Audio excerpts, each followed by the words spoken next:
Well, it is the second day of February 2023. Good evening and welcome to Newswatch on Hope TV, the station where you look and live. Now, last week on Friday, the Supreme Court made a ruling that meant come we stay is no longer automatically a marriage in spite of the years spent together. It is also not to be presumed that each spouse is entitled to a 50-50 stake of property in the case of partners going their separate ways. We will be having a discussion in this regard titled Presumption of Marriage and Matrimonial Property with High Court Advocate Anne Agimba in the course of this bulletin. We ask you to keep it Hope TV for that educative conversation. I'm Tess Njenga and our sign language interpreter is Boniface Mureithi. Before that conversation, let us take a look at the day's stories. Now, the National Cohesion and Integration Commission, NCIC, has cautioned leaders over their speeches made in public rallies, even as Azimio la Umoja One Kenya coalition announced enhanced political engagements across the country.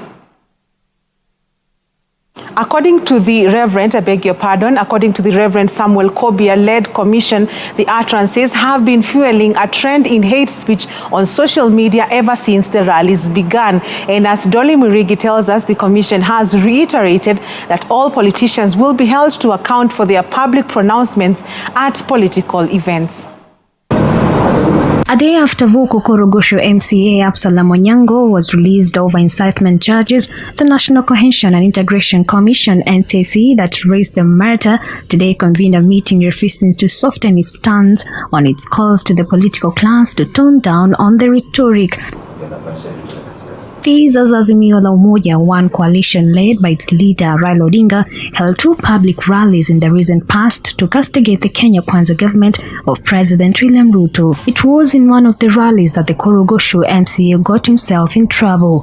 Odinga has meanwhile announced plans to hold a major rally in Kibra, Nairobi this weekend, signaling an intensified push as he seeks to hold President Ruto's government accountable. Speaking to the press, Ncic chairman Samuel Kobia urged the Azimio leader call off the ongoing political rallies, saying they are contributing to fueling hate speech and keeping the country in a tense mood. Kobia pointed out that the Azimio rallies are only serving to put the country in an election mode at a time when the country is grappling with issues such as the skyrocketing cost of living. Hate speech and ethnic contempt is as a result of the recent political rallies. Consequently, the Commission, together with other law enforcement agencies, are closely monitoring to ensure Kenyans are not divided along ethnic line and political beliefs. Kobia, however, widened the net and put all leaders, especially politicians, on the radar, telling them that they'll be held personally accountable for their words and actions, regardless of the political affiliation. Leaders who speak at these political rallies must be aware that they will be held personally responsible for their utterances. They cannot hide behind the leaders and the organizers of these rallies. That is why any of those who would utter hate speech, incitement, they will be held personally responsible. Kobia's remarks come a few days after the Commission earlier warned that the recent political development could plunge the country into chaos if not well managed and if leaders fail to be responsible, especially on matters of ethnicity. We would like to call upon the former Prime Minister to cease with these political rallies and any plans that might be there for demonstrations, because Kenya cannot afford that when we are living in such hard times, economically speaking. And the Kenyans have said, according to the reports that we have and the evaluation, that they wanted to really be left alone to continue with their lives because they did their part. They voted. They elected persons that were candidates in all the positions. And therefore, having done their responsibility, civic responsibility, they wanted to be left to continue with their lives. Dolly Mirigimbuvi for Hope TV, Nairobi. Thank you, Dolly, for that report. Now, cancer remains a major public health concern, being the third leading cause of death in Kenya. This has further been highlighted in a report dubbed the Status of Cancer in the Country 2021-2022. The report has been launched in Nairobi in the first ever Cancer Summit, attended by health workers and stakeholders from across all sectors. The summit reviewed the progress made over the last 10 years in addressing the cancer burden. And as our very own Gloria Musimbi reports, the report indicates that 70% of the cancer cases are diagnosed at advanced stages, with 2 out of 3 persons succumbing to the disease.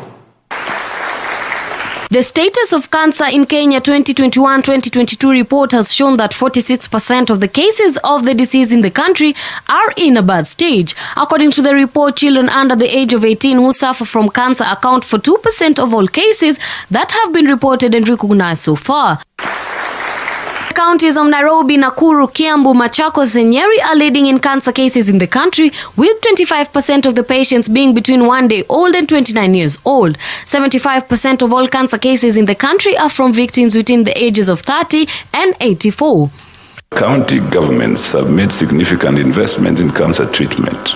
Mombasa, Nakuru and Garissa counties have, for instance, developed state-of-the-art cancer centers that are able to provide referral services for neighboring counties. We shall follow on that trail. For women, the type of cancer that has become a major concern in the country is that of the breast, leading at 26.5%, while vaginal cancer is the second at 23.2%. Speaking at the launch of the report, Health Cabinet Secretary Susan Ncic has announced that they will be phasing out the National Health Insurance Fund, NHIF, and replacing it with National Social Health Insurance Fund that will provide people at the grassroots with easy alternatives of funding by the government for cancer treatment. Our new administration, through the Kenya Kwanza Health Plan, has envisioned a chronic disease fund that will further bolster the financing for cancer intervention and stem the capital flight due to medical tourism for cancer survivors. In addition, CS Ncic stated that they will collaborate with stakeholders in the private sector to strengthen primary health care for affordable screening and diagnosis. Public-funded treatment services have been enhanced through the establishment of more than 10 county chemotherapy centers, 3 regional comprehensive cancer treatment centers in Mombasa, in Garissa and Nakuru, and the Cancer Center of Excellence at the Oncology Center at Kenyatta University Teaching and Referral Research Hospital, where cutting technologies such as molecular imaging and cybernerve treatment have been made available for all Kenyans. On her part, Dr. Shalene Biwott has encouraged women to make it a habit to visit health centers regularly for screening to determine the extent of the disease and prevent it at early stages. We have the World Cancer Day on the 4th of February. This is this coming Saturday. I believe we have various stakeholders who have come out and rolled out free cervical cancer, free other form of cancer screening camps, and even screening for just non-communicable diseases. I would urge Kenyans, if you see the posters online on the social media platforms, like for example, I've seen Nairobi County has already rolled out screening. On this Saturday, we're also going to have screening at as part of this summit at Kasarani. Come out in large numbers, come for the screening, come get checked, and I would assure you, if detected early, cancer is preventable. Kenyans, especially women, have been encouraged to come forward for free cancer screening, as Kenya is expected to celebrate World Cancer Day on the 4th of February in an event in Garissa County. The Ministry of Health through the National Cancer Institute of Kenya have today launched the Status of Cancer in the Country 2021 to 2022 report. Cancer, being the third leading cause of deaths in the nation, remains a public health concern.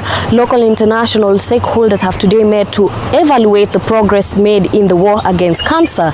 Reporting for Hope TV News Watch Nairobi County, I'm Gloria Musimbi. Much appreciated, Gloria. Now, the National Police Service Commission has today presented its submissions to the National Task Force on the improvement of the terms and conditions of service and other reforms. The task force, which is chaired by former Chief Justice David Maraga, was appointed by President William Ruto in December last year to look into the welfare of police officers in the country. Grace Ahati has the details. In the memorandum to the National Task Force on the improvement of the terms and conditions of service and other reforms, the National Police Service Commission highlighted critical challenges faced by police officers in the execution of their duties that they say has hampered the efficient and effective service delivery to the public. Among other challenges, the chairman of the Police Commission, Eliud Kinuthia, stated the salary increment issue, noting that the last salary increment was done during the COVID-19 pandemic, despite the officers working under difficult conditions. All through from COVID time, the last money that the constable saw was that 560 Kenya shilling increment. We have survived through a difficult time, all of us as Kenyans, but we are also aware that we work in different circumstances. So I have a submission that your task force will see this area as a matter of urgent and priority so that police officers can put money in their pockets. Kinuthia also highlighted the issue of inadequate civilian personnel to undertake administrative duties in the service, noting that this has forced police officers to fill the gaps instead of executing their core mandate to the citizens. It is a privilege and loss in the government to have police officers trained very hard in GSU to come and push files.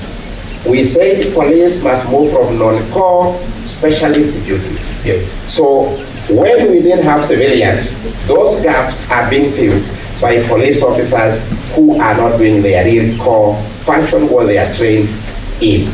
We expect to close this gap by now the new move, now that we have had the employer appointing the principal administrative secretary and accounting officer for the National Police Service. The former Chief Justice David Maraga-led task force began its journey to reforming the police and prison service on Monday and is set to divide itself into several teams to tour all the 47 counties. The collection of views will run from the 6th to the 17th of February and will lead to the review and recommendations on improvement of the officers' terms and conditions of service. Reporting for Hope TV Newswatch, I'm Grace Ahati.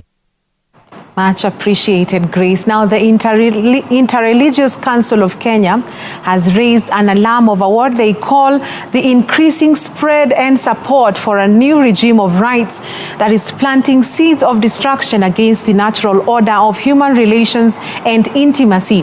Addressing a press conference, the council that comprises the Evangelical Alliance of Kenya, the National Council of Churches of Kenya, the Conference of Catholic Bishops, among other religious groups, urged President William Ruto to protect the children and teenagers against LGBTQ indoctrination by activists, Western influences, and any organizations. It also called on the Ministry of Education to audit books by authors and publishers on books supporting same-sex marriages. It further urged the National Police Service to introduce reporting desks where minors can report so that action can be taken against perpetrators of LGBTQ. We are speaking today as concerned religious leaders keen to protect and preserve the future of the family unit and protect our Kenyan children. The swelling spread and support for a new regime of rights sweeping across the African continent and in Kenya, turning respectable traditions and morals on their heads, is a concern to us. This new regime of rights is being blown into Kenya by winds from the west and planting seeds of destruction against the natural order of human relations and intimacy. We cannot, I repeat, we cannot silently watch as children are indoctrinated with ideas that will destroy the family. We plead with His Excellency, the President, William Ruto, and the state that he leads to protect children and teenagers from this group, which is indoctrinating our children and society and to protect them from activists, individuals, and organizations that are proponents of this social ill. We call upon the Ministry of Education to conduct an audit of books, both in circulation and in print in Kenya, whether in schools or in bookshops, by various authors and publishers that encourage same-sex relations and ban their books and such curriculum from our country. We further call upon the Ministry of Education, the Ministry of Youth, Culture and Heritage to conduct civic education on acceptable cultural behavior, unacceptable books or learning materials that contain LGBTQ advocacy. We will not silently watch as our valued and cultural moral fabric gets pierced and shredded. We are prepared to face the modern times with rare honesty and compromising truthfulness and relentless defense of morality. Religious leaders, we have a moral obligation to defend the cause of the family, and here we are because we are products of the same families, and therefore we want to appreciate that a time has come when we need to talk about the issues that are bedeviling the family, because we are all products of the family. On that note, let us take our first break on Newswatch Tonight. Plenty more is coming up.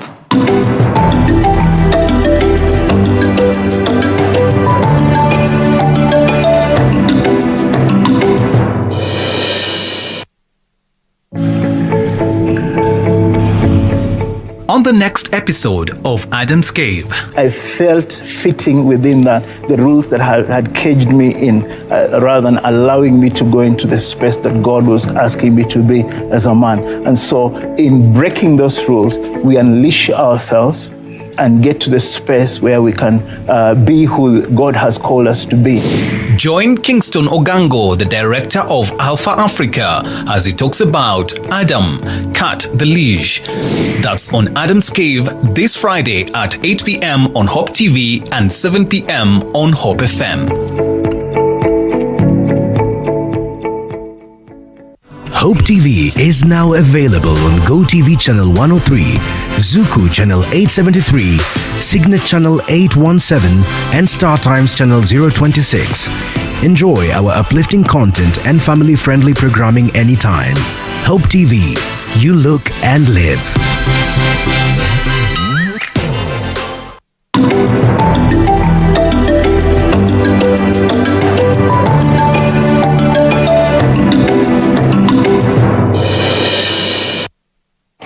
Welcome back. The Ministry of Water has launched a project to harvest and store water through drilling boreholes in the country. Speaking during the event, Water Cabinet Secretary Alice Wahome has said that there is a need to deal with degradation, adding that plans are underway to store water during the rainy seasons. The 6-year project is to be implemented in the Horn of Africa countries. In Kenya, the project targets 1.5 million people in Turkana, Marsabit, Mandera, Wajir, and Garissa. The solution to scarcity, of course, is to deal with resilience issues, is to deal with degradation, but we still must store water. So our strategy in terms of water storage, water harvesting and storage still is on course and will continue, because we have rains when they come like today, we cannot store that water. This project is part of the Djibouti, Somalia, Ethiopia, Kenya governments, an eager collaborative effort to manage the groundwater resources for increased sustainable access and management of groundwater in Horn of Africa. If you look at the counties even in this program that will be financed through us, one of the major characteristics is poverty index. We have low water coverage. We also have low sanitation coverage. But for water resource management, it's the status of the catchment degradation. Moving on, a section of leaders from Mwea Sub-County, Embu County, have petitioned the government to fast-track issuance of title deeds for the adjudicated sections of Karaba, Riakanau, and Makema. They said since the land which was part of the Crown lands was adjudicated 40 years ago, the targeted beneficiaries have been living as squatters with no ownership documents of their allotted portions. Former Mbeere South Member of Parliament Mutava Musimi said the government processed a huge chunk of titles in 2012 and 2013 for the 3 settlement sections which are yet to be released to owners up to date. Following a successful petition, the Environment and Lands Court in Embu issued a temporary injunction stopping the issuance of the titles pending hearing and determination of the suit. Tulipewa mashamba na late president wetu Kenyatta 1975.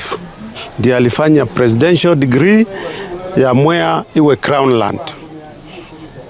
Na akasema wananchi wagawiwe kichaka. Pia akauliza county council ya Embu iangalie hiyo maneno ya vichaka ya Mwea. Na Embu County Council ilipokaa chini, wakati hiyo chairman alikuwa Councillor Barire, ndiye alikuwa chairman wa Embu County Council. Walikaa chini na wakaresolve mashamba ya Mwea itakatakatwa eka 10. Na hiyo ikawa resolved na council. Hakuna mtu, hakuna ukoo, hakuna kabila inastahili kwenda kotini kuzuia title deed za Mwea. Give titles that have no issues to people. Izile ambao ziko na issues, this is not the only place where land has issues. That can be sorted out. Not everybody likes us having titles, that we know. And we have been proved right. Sasa mambo iko kotini. It has to be followed now as a court matter because that injunction has been given. I don't know what the reasons given are, but the titles cannot be given. My line is to thank the government, especially my brother and old friend. Orengo was very brave when he was minister. There was a lot of opposition, but he stood firm and the titles ikaandikwa ikawa kwa government vote. Na maana BCC sisi kama watu wa Mwea tutaandamana mpaka Kiretile tufanye maandamano ya kutaka haki yetu ya title deed.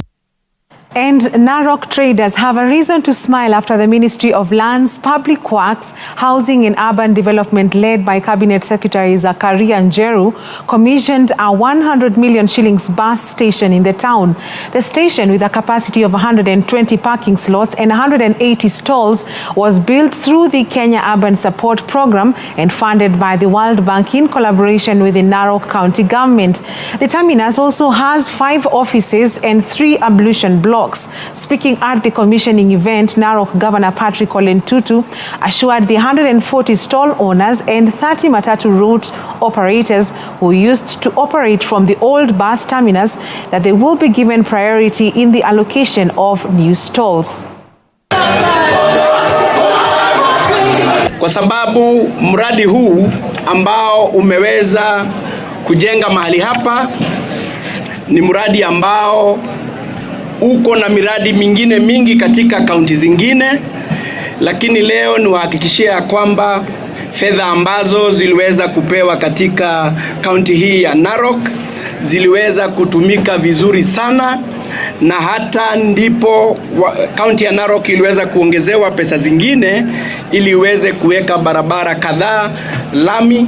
Na jambo hilo, Your Excellency the Governor, ni jambo ambalo litavutia wafadhili kama World Bank kuja na miradi mingine mingi katika kaunti hii. Hii ni kaunti ambayo itabadilika, na hasa katika mji huu wa Narok. Asubuhi saa 12, saa 11 kamili ya tarehe 15, hii matatu zote tutaonesha pale watakuwa wakipark. Wanakuja tu, wana drop na unaenda huko kusimama kuongojea wakati yako na unachukua namba. Ukiwa pale unapigwa simu. Sasa karibia number 2, number 1 sasa anachukua. Wewe kuja sasa uingie laini uchukue. Lakini hii sasa watu wanasimama kwa at Shell, sijui pale sijui nini, hakuna hiyo sasa. Na usifanye tukosane, kwa sababu mimi sitaki kukosana na watu.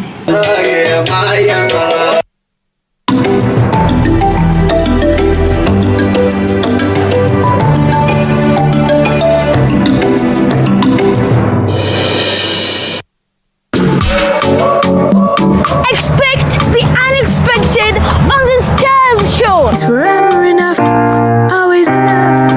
Anything goes from singing, dance to gymnastics to mind-blowing art. All you need is a skill and a star quality. Make sure it is very straight and clean. Just remember to join us every Saturday with me, your host, Tamika Arnett.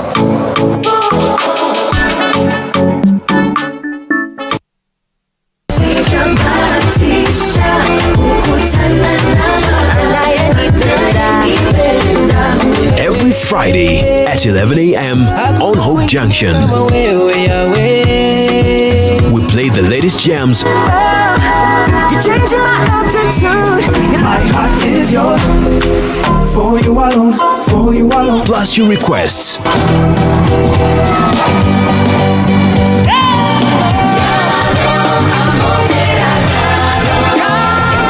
If your favorite song tells your story better,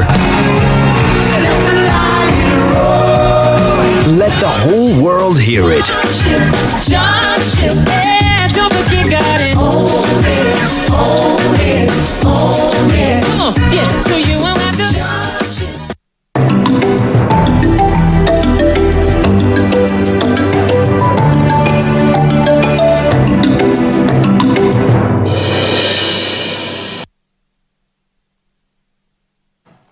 Welcome back. And in business, Voi residents in Taita Taveta County are a happy lot after the government launched a new standard gauge railway train station in efforts to boost trade in the county. Welcoming the move, the leaders say that the county can now benefit economically since the train will have a stopover in Voi from Mombasa on its way to Nairobi. They also noted that the station will encourage more tourists in Taita Taveta, which will in turn increase the county's revenue. Loyford Kibara, who is the county commissioner, has also called on the Kenya Railways Authority to employ residents from the county. Nawashukuru sana na tunajua kwamba Taita Taveta County kuna vile tunaenda kufaidika kwa hili gari kusimama wakati kama huu, especially kwa mambo ya tourism. As Kenya Railways, we are actually very committed to spurring the economic growth of Taita Taveta, and this is why then we decided to have the stopover of the train in Voi, because we realize the potential that there is for this county. Maana sasa wanajua biashara yao itaongezeka. Maana katika mining wako na duka huko juu na watu wa viondo, na wanasema sasa watu wanaweza kuja Nairobi akanunua mine zao akarudi. Kwa hivyo hiyo itaongeza uchumi, na watu wa mining na watu wa viondo wako na furaha sana. Kati ya vitu ambavyo ni msingi zaidi katika maendeleo ni usafiri. Usafiri unapokuwa, basi mambo yetu nayo yanakuwa.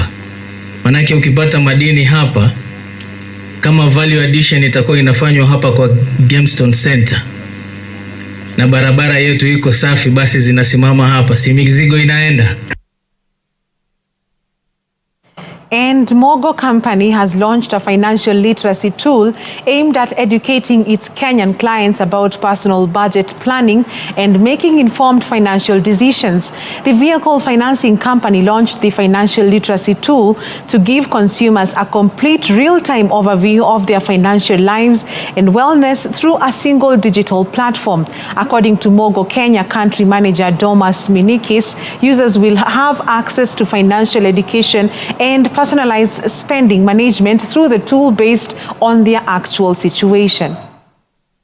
I think one of the things that maybe is good to mention is that we focus on productive lending, which means that we really target those people that work. We want them to borrow these assets. We want them to get these assets and and to earn by having these assets. So whether it be a boda boda or a car, we expect them to be driving an Uber or to be delivering. We want them to benefit from that asset.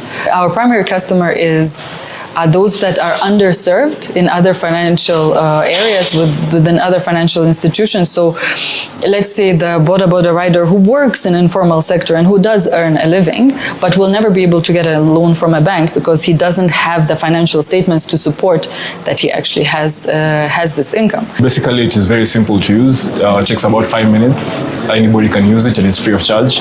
And ideally what happens is once you log in or once the user logs in, they'll be asked some basic, simple questions about their finances, their income, their expenditures, if they have any loan obligations, if they have savings. And then from that detail, the tool will be able to make an assessment and give them a response on how healthy they are financially.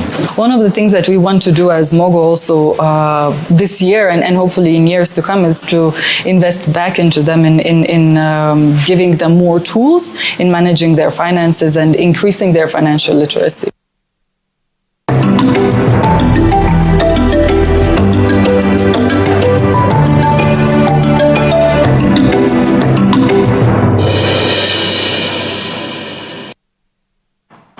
And in sports, Manchester United set up a Carabao Cup final clash with Newcastle United after they saw off Nottingham Forest 5-0 on aggregate. Leading 3-0 from the first leg of their semi-final after a dominant performance last week at the City Ground, United completed the job at Old Trafford yesterday night with late goals from Anthony Martial and Federico Rodriguez to seal a 2-0 win. Erik ten Hag now has the opportunity to claim a first piece of silverware in his debut season with the club, which would end a 6-year wait since United's last trophy in 2017.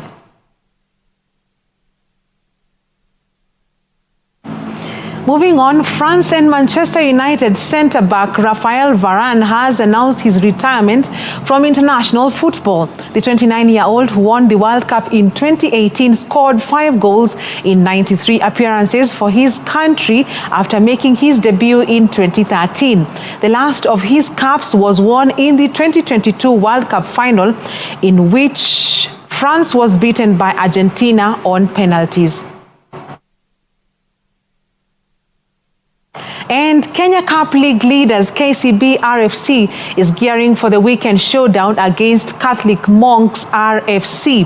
The 9th placed University lads with 10 points will be looking to upset the league leaders at the KCB Sports Club in Ruaraka. KCB RFC, on the other hand, will be looking at maintaining their perfect start to the season that has seen them accumulate the maximum points. The Bankers sit at the top of the standings, followed by defending champions Cabras Sugar with 34 points after 7 rounds in the current season. Definitely against Strathmore Leos, it has been always a tough match. So heading towards Catholic University, we take no team for granted. So we are well prepared for it, physically, mentally, and we are in for it. Yeah. This coming weekend, our strategy, we're going for it. Yes, as we came from the previous weekend against Strasmoleos, we've been polishing on our mistakes, working more on our game plan and more on physical fitness, So we're in for it. No, we might not change a lot of the lineup, but we are going to make the final decision based on today's training.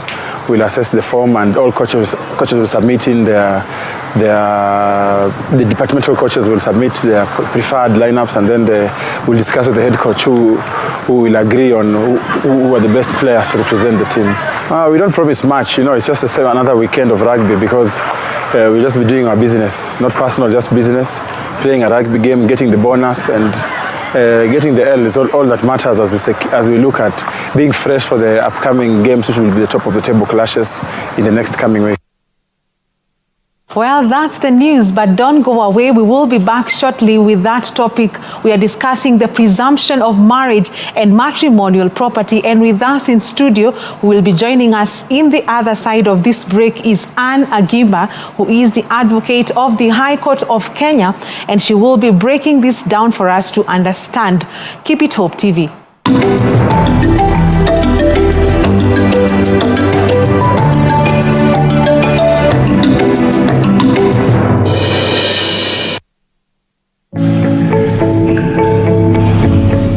On the next episode of Adam's Cave, I felt fitting within the rules that had caged me in, rather than allowing me to go into the space that God was asking me to be as a man. And so in breaking those rules, we unleash ourselves and get to the space where we can be who God has called us to be. Join Kingston Ogango, the director of Alpha Africa, as he talks about Adam, Cut the Leash. That's on Adam's Cave this Friday at 8 p.m. on Hope TV and 7 p.m. on Hope FM. Hope TV is now available on GoTV Channel 103, Zuku Channel 873, Signet Channel 817, and StarTimes Channel 026. Enjoy our uplifting content and family-friendly programming anytime. Hope TV, you look and live.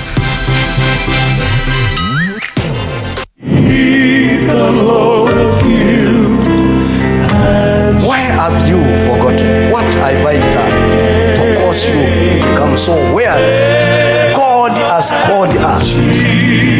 Jesus touched to be faithful, and the faithfulness begins with our own self. If I am not faithful to myself before God, then all that I do is rubbish and nonsense. To be told that the food is not for dogs, that it was like an insult, but she took it positive. She said, yes, I know we are dogs, but the dogs have a right to pick what falls from the table.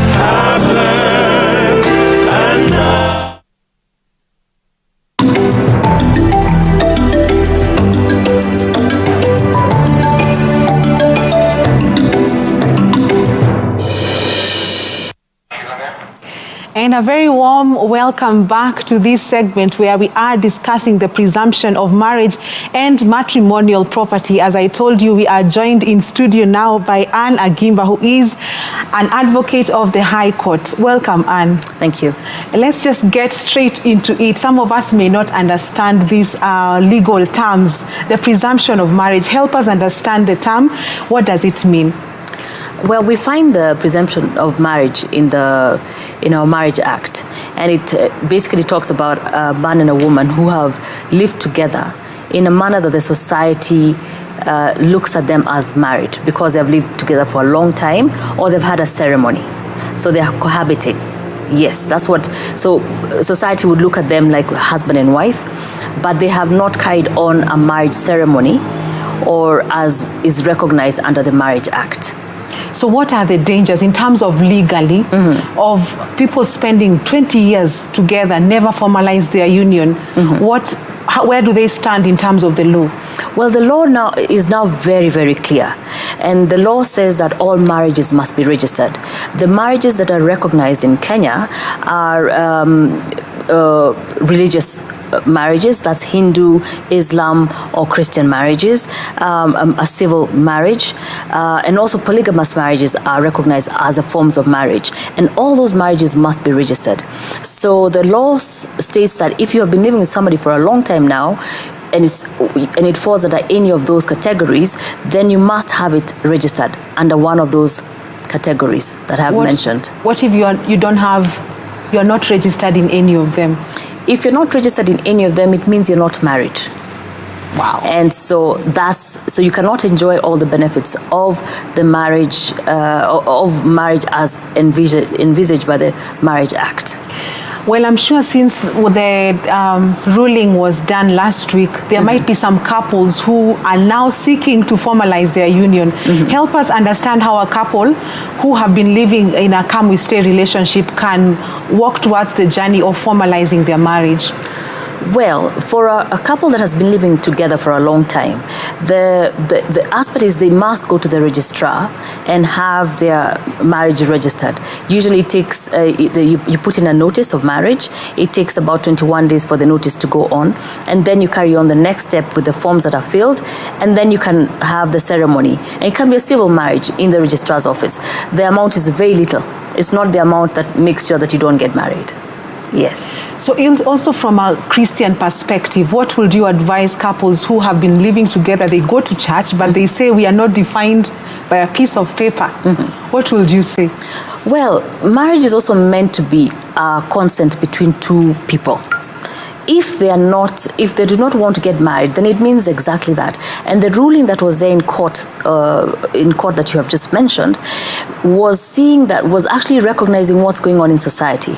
The people living together who have not carried out a marriage in any one of those marriages that I have mentioned means they do not want to get married. So we should not make them married. We should not say that they're married because they do not want to get married. Otherwise, from a Christian perspective, they should have their marriage registered, maybe under the Christian marriage, because it's meant to be a monogamous marriage. And that's what it is I would advise them. And it's a simple cost. Is there any other proof aside from a marriage certificate to show that a couple is married? The certificate, as per the laws that have been enacted currently, the marriage certificate is the proof of marriage. Before, when cohabitation was looked at, long cohabitation was looked at as a after the long cohabitation or presumption of marriage was actually what was holding forth. So, but the current law says from marriages enacted after 2010, after the constitution changed, all marriages must be registered. So, the law has also acted retroactively in this particular instance. So, you must get registered. Okay. So, I have heard of instances where people say, I'm not sure whether she is after my money or he is after my money. And some of them, probably mostly in the Western countries, opt for a prenup. Please help us understand a prenup and in what cases it is applicable. Okay. A prenup is actually recognized under the Marriage Act. That's first and foremost. And for a prenup to take place, it also means that you are married. Okay, under those five sections of marriage that I've talked about, so that you can enjoy matrimonial property, which now goes into the Matrimonial Properties Act. All right.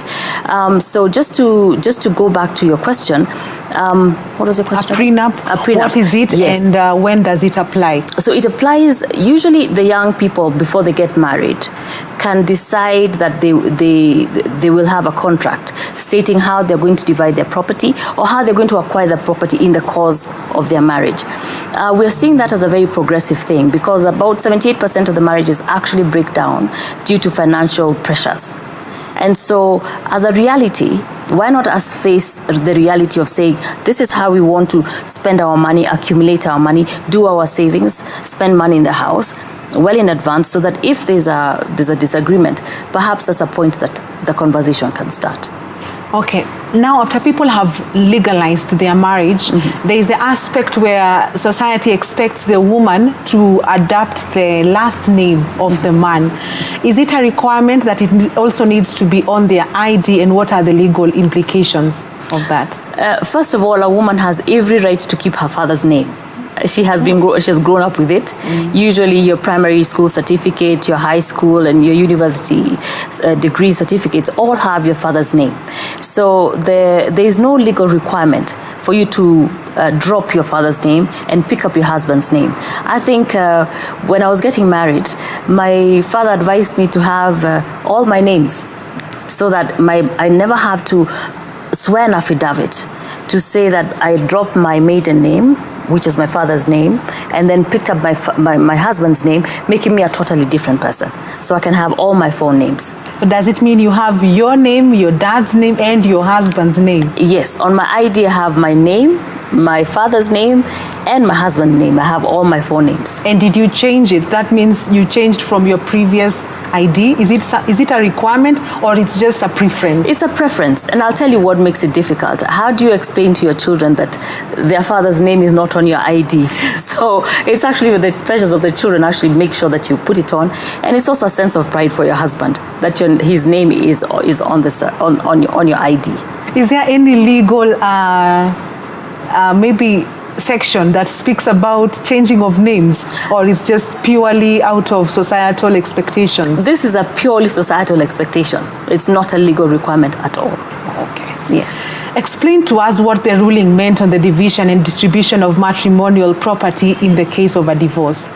What it meant, first of all, is that, one, again, not cohabitation, not presumption of marriage, but people who are married. Okay, I have to emphasize that. That's the time the Matrimonial Properties Act comes into place.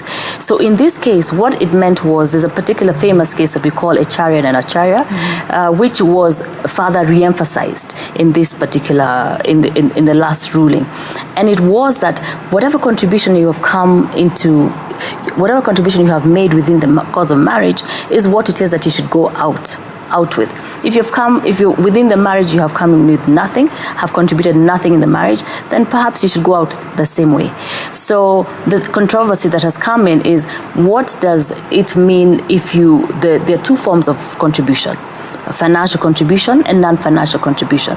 Financial contribution is you've taken a loan, you have you've put in your own savings, or you have basically contributed to the acquisition in a financial way.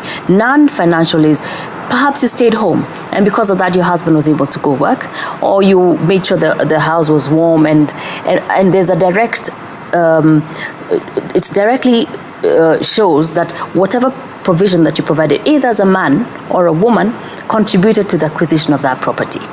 Further to that, on that is that when it is that you've acquired your property, and just to define what matrimonial property is, it is property that has been acquired within the cause of marriage, all right? Usually within the Marriage Act, it means it is your property, the property, say, that you live in, that has been acquired. It means your household property, and it also means any property that you have acquired and have registered jointly. You're also allowed to have property in your own name, and that's not matrimonial property. So in terms of quantifying the contribution of a spouse, for example, a spouse that is staying at home, a stay-at-home mom, for example, how is her contribution monetized, or what measure will the court use in terms of when things have gone south, to be able to compensate the partner who has not been working? Well, the thing is, when we say the partner who's not been working, it also depends on what they were doing. Perhaps this was a wife who stayed at home, but there were 2 house helps. There was a gardener, there was a driver. So the nannies are the ones who took care of the children, and she just went to the gym in the morning, played golf in the afternoon. And she might say that going to the gym is work. She could say that. Because she kept fit. Because she kept for her husband. Yes, and because companionship is actually companionship is also a big thing that will be taken care of. Yeah. Perhaps you'll not go empty-handed, but maybe the contribution will be seen much less. I think what you can see is maybe you also, in the circumstances, you had to leave your country or leave the town that you lived in, went to another town because your husband was working somewhere else, and you had to give up your career but just because for the sake of the marriage and the children, and you would be treated differently. So would you say that the justice system in Kenya is lenient and equitable in terms of factoring in such cases so that they are just? Absolutely. I mean, we do have freeloaders in marriage, and this is to make sure that you do not get married to a spouse who wants to marry you because you have money, and 4 years down the line they're divorcing you. And so this really helps to make a balance, because you can then plead your case to court. Of course, we advocate at our firm. We do advocate for mediation. Come over, let's talk about it. And if the parties know, because the parties know what it is that they have been doing within the marriage, then it's easier to have that negotiation and have it registered in court. So, of course, I know that all couples, I believe, get into marriage hoping that they will go the long haul till death do us part. Starry-eyed. Yeah. So we do believe that even as we have this conversation, our advocacy is for reconciliation and peace. But because things happen in society, how can a couple acquire property together in a manner that both of them can be able to trust one another, so that we've heard of cases where someone has sold a shamba, you know, and did not tell the other partner, or has acquired a shamba, especially in some communities, ladies are told, keep a shamba on the side, have a title deed somewhere. Do you think this is something that is to be advocated legally and also socially? What's your take on that? My take on that is that perhaps to be more forward, a prenup may not be a bad thing. A prenup, if you're brave enough to have a prenuptial conversation, it means that you can set out your rules and roles. And as you go on down the line, then you know when somebody's going wrong. Usually you have this conversation when things are going really wrong. Somebody has sold off the property, although in that particular case, the law has come in to make sure that a spouse cannot sell off a property without the consent of the other. So a spousal consent is now compulsory if you're going to sell off a matrimonial property. Okay. In attempts to marry their money, should all assets bought in a marriage be under both parties' names? Well, have both parties contributed? Perhaps that's the fairer thing to say. If they have contributed and that's the arrangement, then the names should go under both names, and that will be considered as matrimonial property. So that's one way to keep the property safe, because you have it registered in both their names.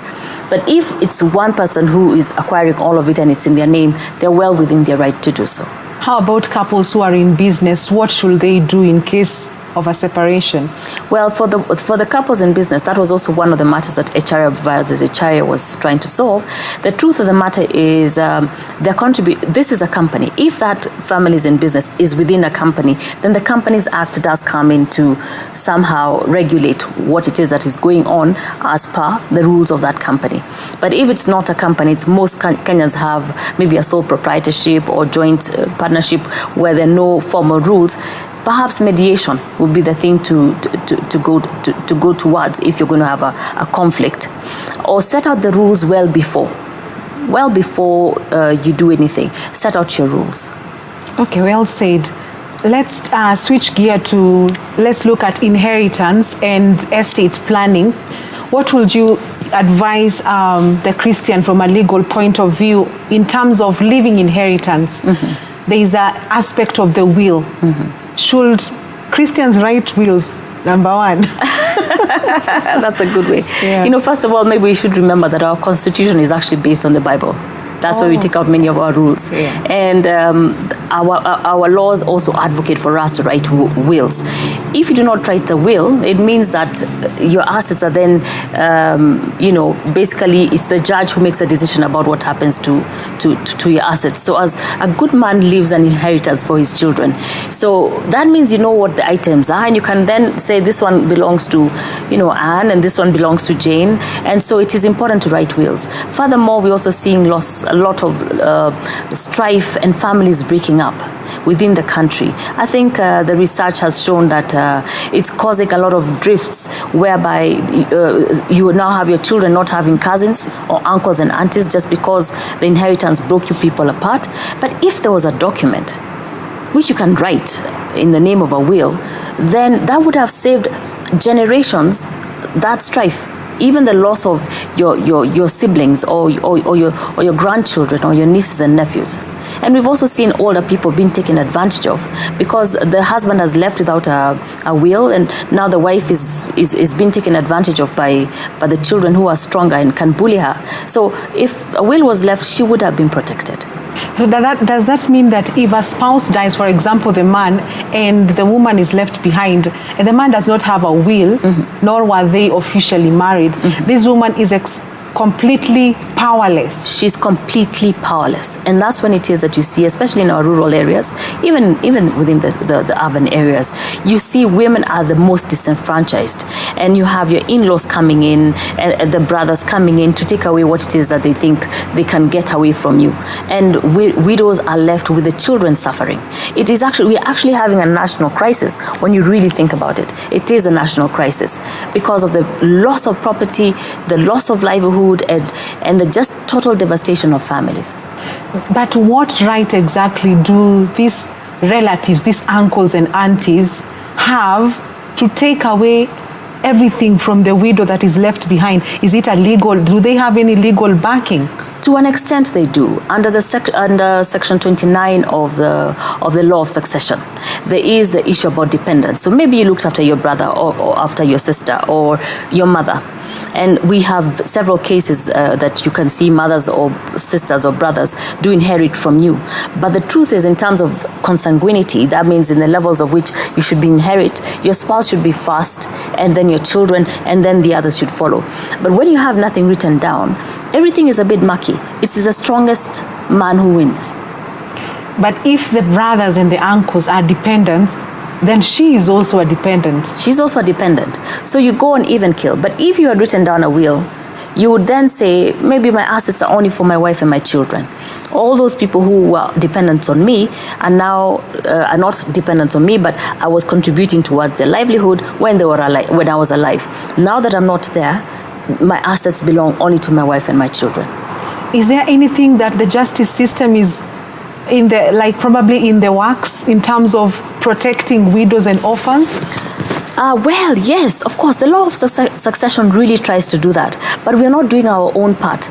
Do you have a will? Mm-hmm. You know, if each of us did write our will, it means that lacuna is not there. The court tries to uphold what it is that you have written, unless it's something that is illegal or not recognized by the law. In this case, we say repugnant. Then they would recognize what it is that you wish to do for your family or your children, or a charitable organization that you wanted to leave your money to. How about estate planning? Tell us something about that. Well, estate planning looks at your whole life when you're alive and also when you pass away. So we do have several instruments that take care of you. So you can have a will, and you can have a trust. So a trust is like a contract document between you, the person who makes it, and the people who will carry out your wishes, and the beneficiaries who will benefit from the trust that you have. And then we have another one called a medical power of attorney. So in case you get very, very sick, you need to know that the person who's going to make decisions on your life is the person who loves you. Because if it's not the person who loves you, maybe they'll say, do not resuscitate. Okay? And then there's another one called the financial power of attorney. For the financial power of attorney is in the event you're unable or incapable because you're disabled to look after your finances, the person who looks after your finances for you. So you give them the authority beforehand. So the trust, the power of attorney for financial matters and for medical matters are the ones that take care of you when you're alive, but in any form that you want. And the will takes care of you when you've passed away. And there are some wills that have been contested in court. Mm-hmm. What makes a will valid? So there are fundamentals that make a will valid, all right? That the person is sane, that they're an adult. There are two witnesses who sign onto the document. The things that make a will invalid is when it is, say, you've left out one of your children out of the will, or a dependent out of a will, and they say they were not provided for, or it was forged, or it was there was a fraud about it, or you are under some form of coercion. That makes a will invalid. So usually when you see a will contested, it's usually around the dependents, Section 29. And so if we looked at Section 29 of the Law of Succession Act, you realize that's where most of our challenges are coming from. And so if you do not define who your dependents are in your will, then they come in and try and mess it up a bit. Great. I see that time is really spent. Please give us your parting shot. Educate us on a few things on this subject. Well, I think first and foremost, I think as Kenyans we need to look at, the wills and also even our marriages from a perspective that God wants all these things for us and to make us happy and for His glory. And as a result of that, the act of marriage, you should go through it responsibly and noting that you have your partner to look after. And that comes the children. With the children comes in the issues about inheritance. And will you also put down that document and also give them a way to live their lives in a proper way, because you want them to have a happy and fruitful life standing on your shoulders. With everything that you did, you've given them what it is that they could have done. And so you have a happy society. I think our society has broken down because we're talking about marriage here. Marriage is broken down. That's why we're talking about prenuptial agreements, because people don't stand to what it is they're saying. When we're hearing about strife in the families, we're talking about inheritance. Again, our society is breaking down. So as much as people like to talk about the lawyers, it's because can we look at things in a different way? As lawyers now in Kenya, we're advocating, why don't we mediate? Come to the offices, let's talk. And let's try and see if we don't have to be in court. Come, let's talk and try and solve the problems, even in the offices. But the truth is, our society is breaking down. Thank you. There's something you've mentioned about alternative justice systems. Maybe just give us, as we conclude, some of the alternative justice systems where you don't have to go to a court of law.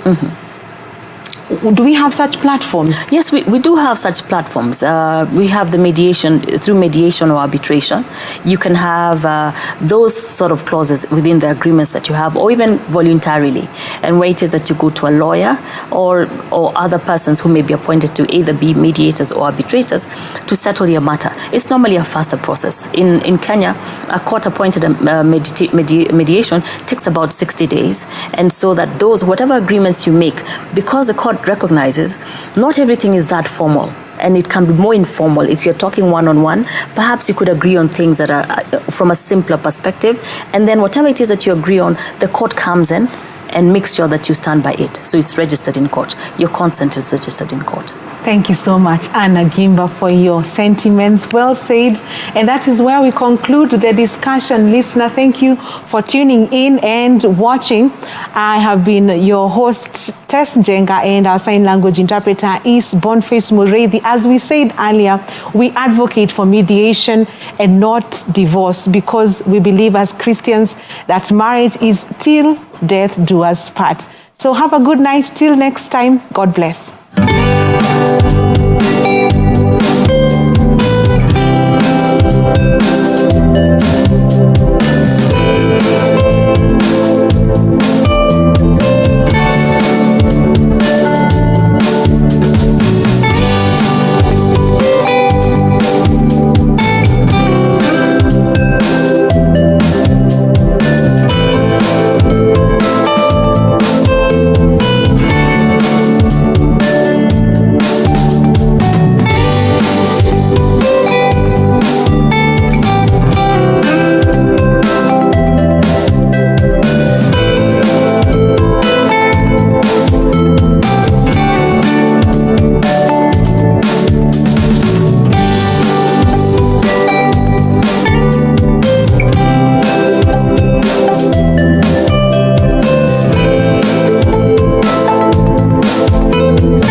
2 Corinthians